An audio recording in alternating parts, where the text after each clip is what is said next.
Assalamu alaikum. Today our topic is hypercortisolism, that is called Cushing syndrome. There are different reasons of hypercortisolism, meaning excessive production of the cortisol या cortical hormones of the adrenal gland.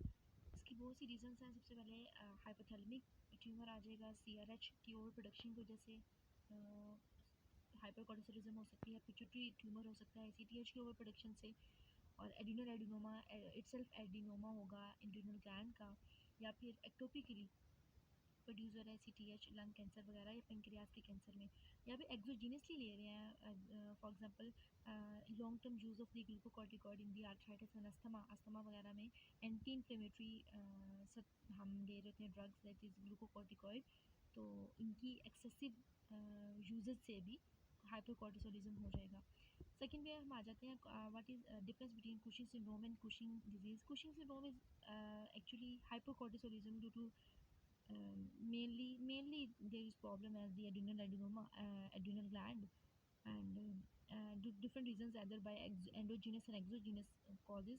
But Cushing disease is specifically it is due to the in pituitary gland tumor. For example, if there is excessive ACTH, this excessive ACTH will lead to the hypercortisolism, then it will call Cushing disease. Next one is sign and symptoms and different role of the cortisol. We know that cortisol is a glucocorticoid and it conserve the glucose. ये glucose conserve करेगा by different means like by protein utilization, proteolysis and by lipolysis, and it will also lead to the insulin resistance.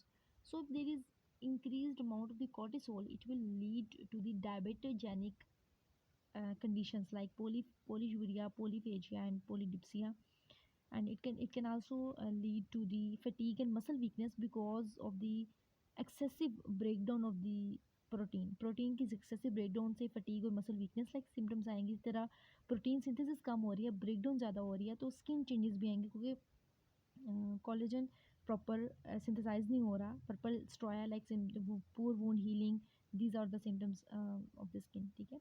इसके अलावा हमारे पास क्योंकि ये cortex के hormone की over secretion हो रही है ड्यू टू एक्सेसिव ACTH, तो एंड्रोजन्स भी ज़्यादा सिक्रेट होंगे, उसकी वजह से हिर्सुटिज्म एक्नी लाइक सिम्टम्स होंगी.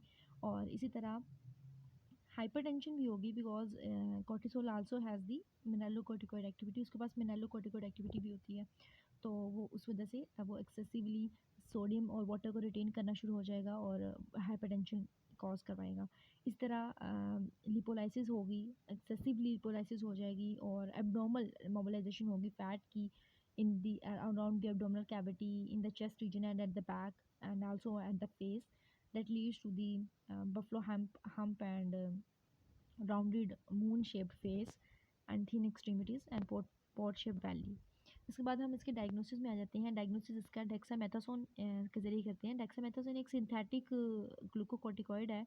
इसके देने से अगर इसकी लो डोज देने से अगर ACTH का लेवल सप्रेस हो जाता है तो इसका मतलब है कि उसमें उस पेशेंट में मसला पिट्यूटरी ग्लैंड में है और उसे कुशिंग डिजीज़ है. ठीक है. और अगर डेक्सामेथासोन का देने से की लो डोज देने से अगर सप्रेशन नहीं हो रही तो कुशिंग सिंड्रोम होगा. कुशिंग सिंड्रोम में एक्चुअली हाई डोज जब हम देंगे डेक्सामेथासोन की तब कहीं जाके सप्रेशन होगी. तो इससे पता चल जाएगा हमें कि उस पेशेंट को कुशिंग डिजीज़ है या सिंड्रोम, यानी मेजर मसला कहाँ है, एड्रिनल ग्लैंड में है या फिर पिट्यूटरी ग्लैंड में.